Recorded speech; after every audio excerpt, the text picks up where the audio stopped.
So my name's Stephanie Thornton, and I am the Criminal Justice Specialist at Public Defender Services Public Defender Corporation Resource Center. And I am here with two of the recovery coaches working in public defender offices across the state. And I'll let them introduce themselves and where they work. But I just want to say that I'm super proud of the work that they do because they are advocating every day, day in and day out, for people that are marginalized, have substance use disorders, and are involved in the criminal justice system. So I'm going to start with Mallory and let her introduce herself. Hello, my name is Mallory Sutphin, and I am a recovery coach with the Public Defender Services. The counties that I care for are Boone, Lincoln, Cabell, and Wayne counties. Thanks, Mallory. And now Teresa. Hi, I'm Teresa, and I'm a recovery coach for the Public Defender Services, and I cover Raleigh, Fayette, Greenbrier, and Pocahontas counties. I also work with Fayette County Adult Drug Court, and I'm a BIPS facilitator for Fayette and Nicholas County. Great, thank you. So this project became a full-time project in July of 2019. And Teresa, you started right away.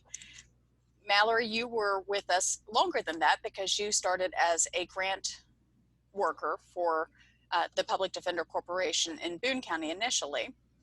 So I wonder what drew each of you to this kind of work, to work for a public defender office doing recovery coach services. Mallory, if you'll get started. The thing that drew me to this position within the criminal justice system was my own past. Going through the criminal justice system myself as in active addiction and, going through the motions of trying to get help and, remain good with the courts and everything along that. I felt like this position created what I would have liked during my time in the criminal justice system, what a difference that might have made. So when this job became available, I was very excited about it, and I wanted to jump on board and be, that small piece of the puzzle to help someone into recovery along, with dealing through the courts and things of that nature. Thank you for sharing that. I think that does make a difference, and you're seeing that on the other side now. What about you, Teresa? What drew you to this kind of work? It's pretty similar. What drew me here, I was also involved in the judicial system on the other end. I'm a graduate of an adult drug court program, and so some of the biggest supporters in my earliest recovery were public defenders, prosecutors, judges, police officers, day report center staff, and I wanted to be able to give back to the people who supported me so much during my own personal recovery. And also, for me, the 12 steps are really, really important. And the 12th step talks about how you have to carry the message and practice those principles in all the affairs of your life. And they have a big saying, if you can't keep it if you don't give it away. So it's important to me to give back to keep my own personal recovery strong. Well, and you're doing service work. Even though this is a job, it's certainly service work. Let me follow up on that, Teresa, and start with you by asking, what's been one of the biggest challenges of working in the criminal justice setting? You hear no a lot because we have repeat offenders who have been in the system time and time and time again. And I personally believe everybody deserves a chance because I got a huge chance, and not everybody is on board with seeing that. And then, of course, also COVID has created quite a lot of obstacles for us to be able to do our job as efficiently as we did in the past. It's not as easy to get someone to bed as quickly as possible and get the court system moving fast enough to be able to get them there on time. Yeah, it is. It's a whole new curveball, right? Right. Mallory, what about challenges that you faced dealing with the criminal justice system or working within the criminal justice system? I feel like my answers are the same along with Teresa's. For me, a lot of it is the deadlines and the change-ups. Every day things are changing, and when you work with the criminal justice system, you do have to work through deadlines. And so communication is key in overcoming my challenges along, working and talking with the courts along with the facilities to be the advocate for my client to make sure it all works out well for them in the end. And to follow up on that, Mallory, as other than the peer recovery training that you have, What kinds of skills and attributes do you need to have to work with criminal justice clients, criminal defendants? The main thing I would say would be communication with the attorneys, and along with everybody, such as the judge, probation officers, anyone that's involved within each case, along with all the facilities that I work with. But along with that, your administrative skills, your organizing skills, your multitasking skills, combined with communication is key in helping, with the smooth transition of things. What would you add to that, or what would you point out, Teresa, that you've had to have to work with criminal justice defendants? Basically all the same things that she said. Really good communication between the attorneys, and also building up a good rapport with the treatment facilities, and definitely the administrative side of it and organization. I think now, looking back a whole year later, I would have organized in a completely different way than I did in the beginning to make things easier. But of course we couldn't see the big picture at the beginning. But basically all the same things that Mallory said. And you've both worked with hundreds of clients. So being organized and keeping that information separate has been critical to the work that you do. So thank you for that, because it's got to be overwhelming. Yeah. So what's the best part of your work? Teresa, I'll let you start. Probably the success stories are definitely. I just had 2 clients who were clients from the very beginning that I got referred on my very first day of work, who have both graduated Recovery Point program in Charleston, and just being able to see how far they've come since the very beginning, and now that they're both working in the recovery field themselves and leading a productive life. I'd say that is definitely the most rewarding. That's awesome. Congratulations to them, and congratulations to you for helping them get to that point. What about you, Mallory? What's the best part of your work?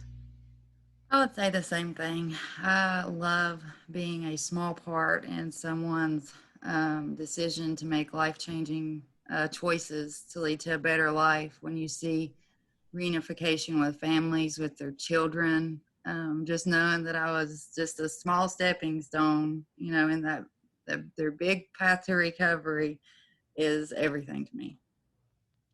And you're both involved with individual changes when you're helping clients get into treatment programs, but you're also both involved in treatment courts, which are larger, longer term systemic changes, trying to make sure that individuals get through those programs and reach their goals. Any challenges that people should know about in doing the work that you're doing, working this kind of job? Mallory, do you want to start? Along with the deadlines mentioned earlier within the justice system, I would say being able to adapt to every client's personality. No case is the same, no person is the same. Everybody wants, different things when they're referred to me, and being able to navigate through the differences of people and their personalities and their wants is a big one. Teresa, what about you? What are some of the challenges that you've found? I think for me, so many people in the judicial system, they think that the first time somebody goes to treatment that it should take, and that's not always what happens. Everybody's light bulb goes off at a different time in their life. Everybody's rock bottom looks different. Some people's rock bottom has a basement, and I think that we need to be willing to try different types of treatment for a client if the first time doesn't work out, and give them more than just the one chance.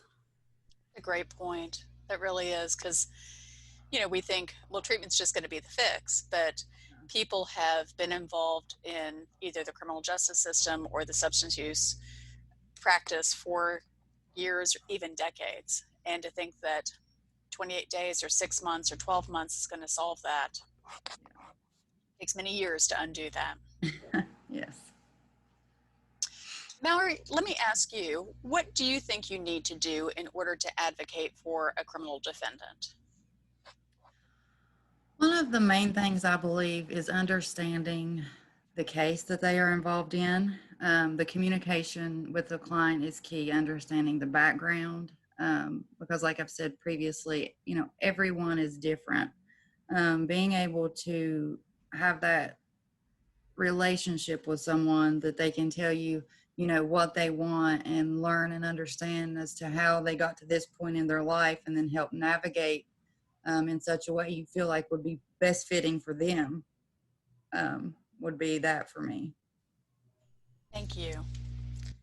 And Teresa, we do, all of you as recovery coaches do a William White Recovery Capital Scale, and that's done at the initial intake, at 6 months, 12 months, and 18 months after follow-up. And so you've been with this project for 12 months, and so you've been doing the initial 6-month and 12-month follow-ups of the Recovery Capital Scale. What do you learn about your clients when you get that Recovery Capital Scale initially, and then at follow-up? What have you found? Initially, I've noticed that maybe they aren't completely aware of themselves and their own issues in the beginning, and their score reflects that. Also, on the one page, they have the ability to write out some short-term and long-term goals. And in the beginning, they seem to have a much harder time finding long-term goals. And of course, my clients who do get into treatment at the 6-month mark and the 12-month mark, not only have their scores gone up for the most part fairly drastically with my clients, but their short-term and long-term goals are a lot more coherent and concisive, and they have the ability to see the big picture and start making goals for 1, 2, 3 years down the road. And they just have a much better sense of who they are and what they want out of life. That's so awesome.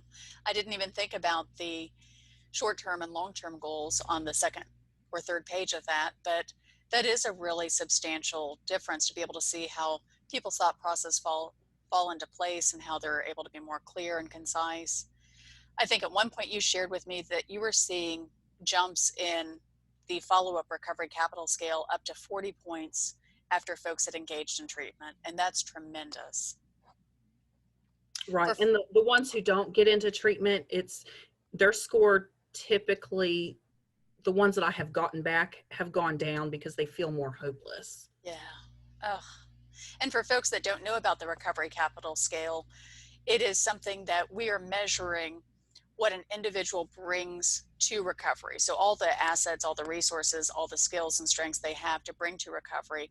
And what William White and others have found is that out of this 175-point scale, people that have higher scores on the Recovery Capital Scale are more likely to not only remain sober long-term and sustain sobriety, but they're also able to work in the community, sustain employment, and have other community aspects that are positive to continuing their recovery and positive to sustaining their life in the community. So it's neat to be able to see that significant jump, but also sad to see what people have to deal with when they get turned down for treatment. Mallory, what other areas of work are you involved in that help you advocate for your clients? As Teresa mentioned earlier, she's a part of treatment team as well as I. We have family court treatment team in Boone County and adult drug court that I'm a part of. Those aspects really help me out as far as, like you said earlier, those are long-term programs. So you get several different ideas from several different people. And so I use that as putting it in towards my other clients. On top of that, my relationship with every facility that I work with, knowing the changes that are coming, what they do, what they offer to clients. And that way, when I go back to the attorneys or to the courts, I can advocate, hey, this facility is changing this up. This facility is going to start accepting Medicaid. We can add it to the list. Those two are the main things that I take from my job, that I can advocate the best for my clients. Well, I think that you really touched on what you both have to do, which is you have to be a community resource. So you are working in public defender offices for public defenders in an interdisciplinary setting, because you're not lawyers, I'm not a lawyer, but what you do bring to that is an awareness of what the clients are going through, the fact that recovery may not take the first time, but also an awareness of what exists in the community and what's going to be a right fit for the client. And if maybe it's not the right fit the first time, then you know why that didn't work and what to look for the second time around.